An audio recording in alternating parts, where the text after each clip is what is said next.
This might be one of the craziest requirements for a job. I can already imagine what would happen if I did this. If I posted up a job posting that said this: work permit status with Canada from India will be preferred. This is for a staff accountant position. They're no longer hiding it.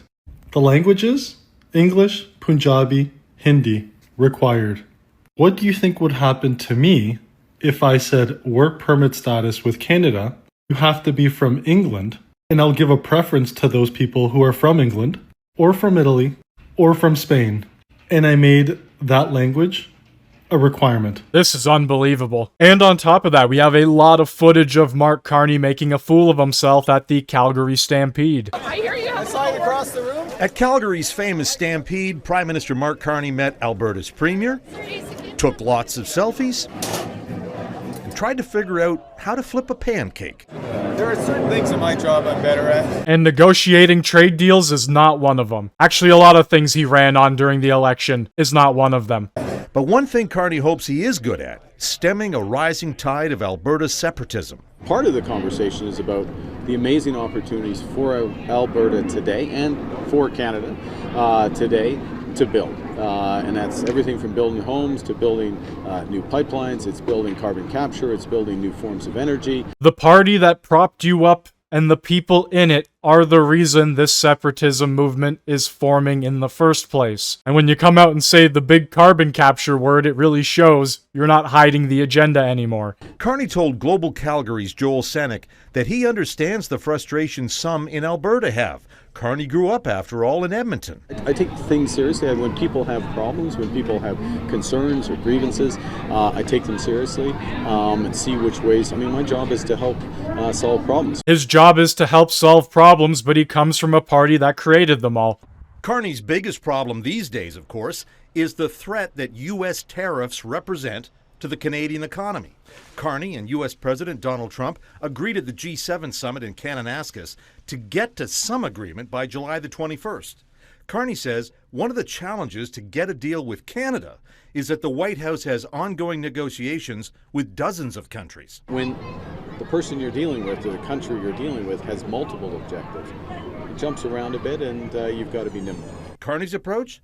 Emphasize how Canada can help the White House on China. Well, based on what happened with BC Ferries, it looks like we're not really doing a good job of combating China now, are we? I've also got this amazingly edited video here of Scheer breaking down the Liberal EV mandate. The new electric vehicle availability standard now includes an early credit system to help automakers comply by encouraging them to get more EVs on the market as early as possible and even next year, and to build more charging infrastructure. So, a traditional manufacturer has to sell 20% of their vehicles as EVs, but the market simply doesn't want them. Let's say they only sell 10% of their sales as EVs. They have to go out and buy those credits from a company that sold more than 20%. So, let's look at Tesla. 100% of the cars that they sell are electric. So that means, in the first year, 80% of the cars they sell will generate extra money for Tesla because they can then sell these credits to traditional car companies. These credits aren't cheap because the government penalties for not making the sales or buying the credits is $20,000 per vehicle. So what do you think these credits are going to be worth? If the government's going to fine you $20,000 for not having the piece of paper, that's what the credits are going to be worth. Your new car sale will be subsidizing Elon Musk's Tesla at 20 grand a pop, right out of your pocket. Trust me, you are not mad enough about this. So what happens when people either don't want or can't afford new EVs and manufacturers aren't allowed to sell any new internal combustion engines? Well, welcome to Cuba. For different reasons, but same outcomes, you can't get new cars in Cuba. The result? People just keep driving their cars from the 50s and 60s. They spend money on repairs because they simply either can't afford or can't get newer vehicles. That's what's going to happen in Canada. Many people in Canada, when they find out they need a major engine overhaul or a new transmission, will make the calculation. Spend $5,000 to $10,000 on repairs or put that money down on a new car and drive it for another decade. If new gas-powered vehicles simply aren't available, Canadians won't be able to make that choice. They're going to be spending more and more money keeping their older cars running.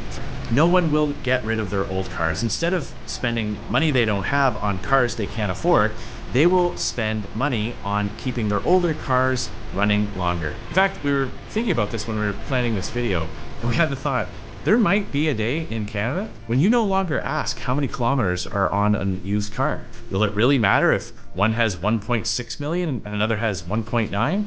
When the entire car has been overhauled so many times that what you'd really be asking is, when was the last time you replaced the transmission? It sounds like a dystopian future of a completely different society, but the sad fact of the reality is if this mandate continues, that is most likely what is going to happen. People will not be able to afford new vehicles, and they will continue to just fix, repair, and replace the ones they are currently using. Anyway, I'd like to know what you think down in the comments section below. Hit that like button, hit that sub button if you are new, and thank you very much for watching.